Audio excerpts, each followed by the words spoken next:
There's nothing more exhilarating than pointing out the shortcomings of others, is there? This video was made possible due to those who support me on Patreon. I'd like to give a big shout out to patrons Bedside Milk, Chris Hutchison, Cole V, Conrad Truitt, Dan Ray, Eric Navarro, Flake, John Deere, Jose Flores, Joseph Abrams, Josh Draper, Kyle Kramer, Mayfin, Majin Weeaboo, Ness Lee, and Stephen Dillon. Thank you all for your support. To me, a perfect episode isn't necessarily the greatest or even my own personal favorite of a particular series. Rather, it is one that sets out to accomplish a singular narrative goal and executes it flawlessly. Episodes that I consider perfect include College of the Sopranos, Chicanery of Better Call Saul, and Zuko Alone of Avatar The Last Airbender. Today, I'd like to discuss the most recent addition to this list, the Season 2 episode of The Bear entitled Forks, specifically its immaculate utilization of 3-act structure. While I've spoken about 3-act structure quite a bit on this channel, it has primarily been in reference to film. While television structure can be quite the different animal, I find it is valuable to examine how you as a writer can implement the principles of 3-act structure when working within any medium, and how sticking to the basics while doing so may feel overly simplistic or even derivative can result in a truly moving and powerful piece of storytelling. To begin, let's set the stage. The Bear tells the story of Carmine "Carmy" Berzato, a renowned chef who returns to his home of Chicago, Illinois, to run his family's Italian beef sandwich shop, following the suicide of his older brother Michael. As Michael, the shop's former owner, was suffering from drug addiction prior to his death, Carmy arrives to find the shop horribly mismanaged and drowning in debt. The first season chronicles Carmy's attempts to revamp the restaurant into a reputable establishment, all the while dealing with his own personal afflictions and being faced with an array of external challenges, the most notable being Michael's best friend, Richie Jaramovich.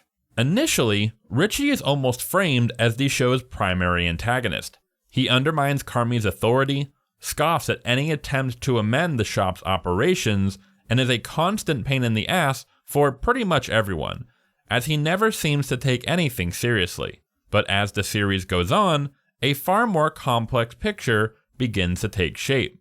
Perhaps him undermining Carmy's authority is out of resentment, as, following Carmy leaving Chicago to become a hotshot chef, Richie was left alone to keep the absurdly dysfunctional Berzato family from falling apart. Perhaps his staunch opposition to any changes being made to the shop is him trying to preserve the only part of Michael he has left, to quell the guilt he holds over not being able to prevent his best friend from succumbing to the horrors of addiction. And perhaps his frivolous outlook on the world is merely a defense mechanism, as he, 45 years old, divorced, with a daughter he only sees sparingly, feels as though he lacks purpose or relevance in his or anyone else's life. Why care about anything if to everyone, including himself, he is nothing?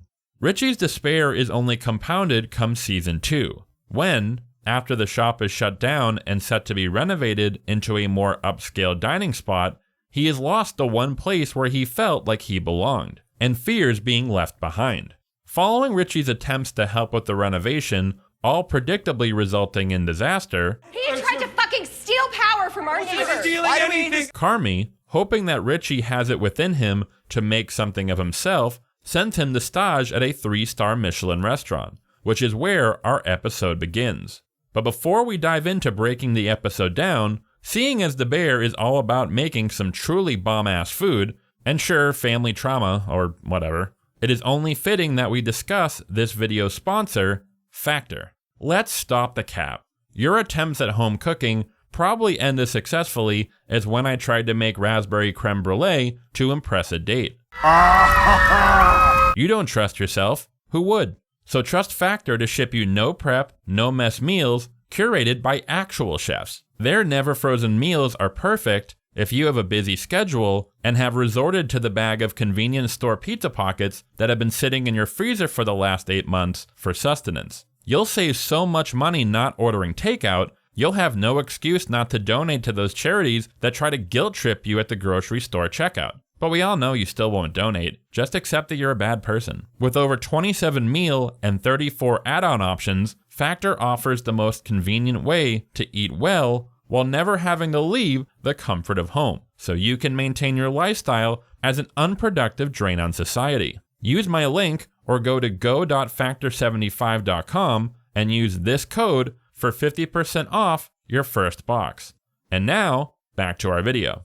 Per traditional 3-act structure, the first act is meant to establish the status quo of your protagonist, before introducing a disturbance to said status quo known as the inciting incident. But since we are dealing with a television series, the writers don't have to spend time establishing Richie's characterization or day-to-day life, since we obviously already have that context from the rest of the show. Thus, they're able to jump right into the action, where Richie, for one whole week, has to get up at the ass crack of dawn, trudge across town, also he can stand in the same spot for hours on end, polishing forks. However, while the writers are presuming that the viewer has seen the rest of the show, and thus don't need to establish Richie's characterization, the episode is able to sprinkle this in throughout the first act.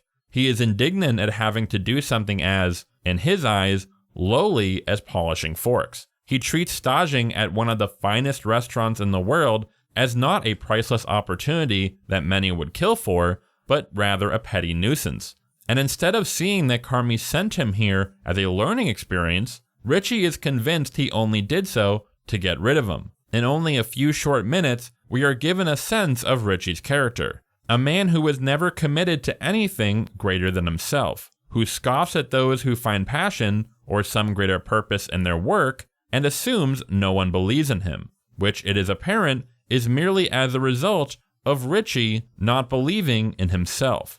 So we have our inciting incident, Richie arriving to stage at the restaurant, and his status quo, him only agreeing to do so to not give Carmy the satisfaction of seeing him quit early. The first sequence of the episode serving as a picture-perfect first act to our tale.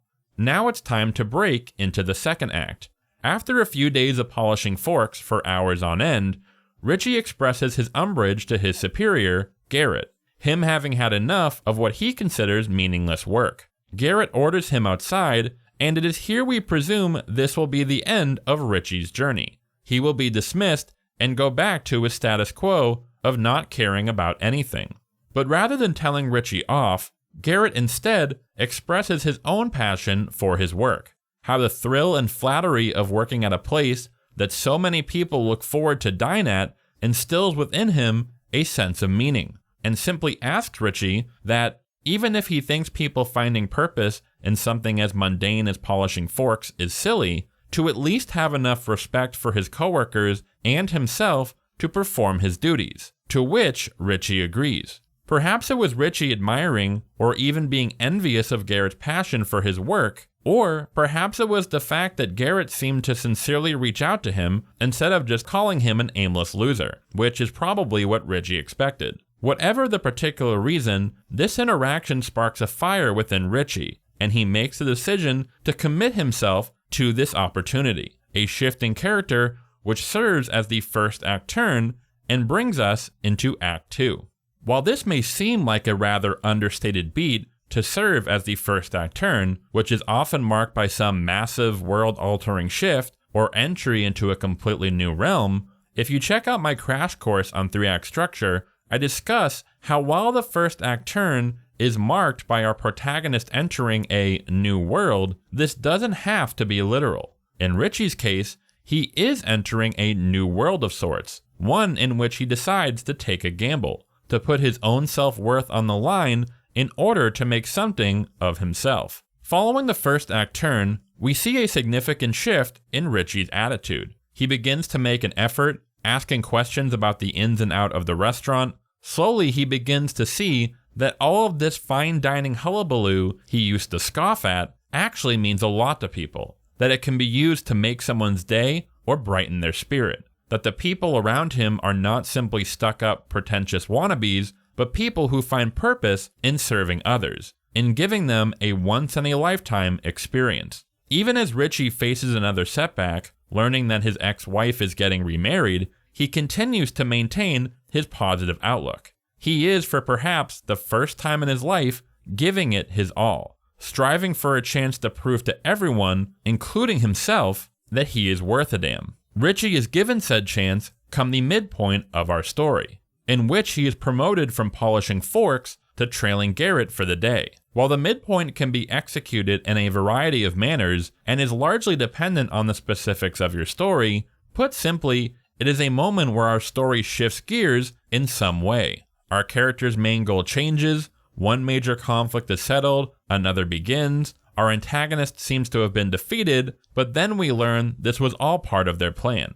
In the case of Forks, it comes in the form of Richie finally being given the chance to take center stage, to step into the spotlight. We see Richie's desire to learn and find purpose in his work soar, him bearing witness to how the chaos of the kitchen can exhilarate, how creativity can inspire, and, ultimately, how hospitality can lead to personal fulfillment, culminating in Richie using his effortless charisma to make the day of a table of patrons. It is here that we see Richie's efforts rewarded, as he has once again found a place he feels as though he belongs, beautifully depicted via perhaps the most out-of-pocket yet simultaneously perfectly befitting use of a Taylor Swift song I have ever seen in media. However, while it seems as though Richie has achieved his happy ending and our story has come to a satisfying conclusion, we now come to the end of the second act, which is marked by our protagonist facing their lowest point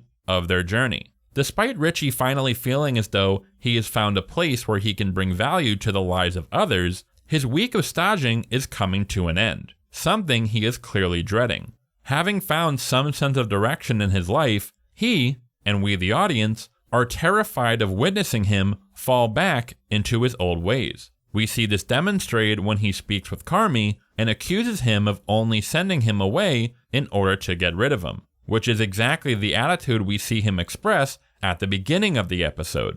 We fear that despite the progress he has made, the inner drive he has attained, it will all be for naught, and Richie will wind up in the same dead-end existence he was before. But then, we come to the climax. On Richie's final day, he is despondent and depressed. But it is a chance encounter with head chef Terry that leads to a fundamental shift in Richie's outlook. While most writers think their climax has to be a big, bombastic, action-packed, thrilling set piece, story beats should always be centered around characterization. Therefore, the nature of how your climax plays out is completely dependent on the specifics of your story. Your climax could be a pulse-pounding showdown between hero and villain, or a quiet, seemingly innocuous conversation, as is the case with Forks. A simple 5-minute scene of Richie and Chef Terry peeling mushrooms and having a chat. Two people who at first glance seem like complete opposites, in actuality having quite a lot in common. But the key part of their conversation comes when Chef Terry discusses how her first venture into starting her own restaurant ended in disaster, and left her without any direction or drive in life.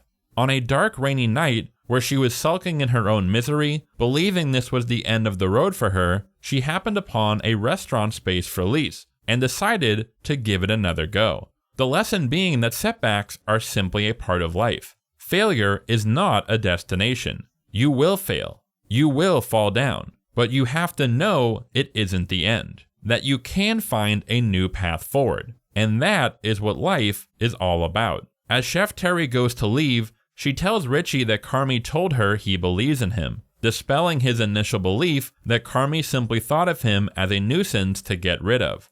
And it is here that not only does the episode conclude in pristine fashion, but Richie's entire arc is recontextualized. This episode in particular has earned a great deal of well-deserved praise by reviewers and fans alike. However, I find that many misinterpret the episode's central message, claiming this is the episode where Richie finds his purpose in life. But I disagree. The episode is not about Richie finding his purpose, but rather him gaining the strength to pursue purpose, the drive to find a place for himself even if he is left utterly lost in the dark. Come the end of the episode, Richie's life is far from fixed. There is no guarantee the new restaurant will be a success. His relationship with his ex-wife and daughter will likely be further put to the test as time goes on. But now Richie realizes that the only response to the chaos of life is not to allow yourself to be consumed with self-doubt and fear,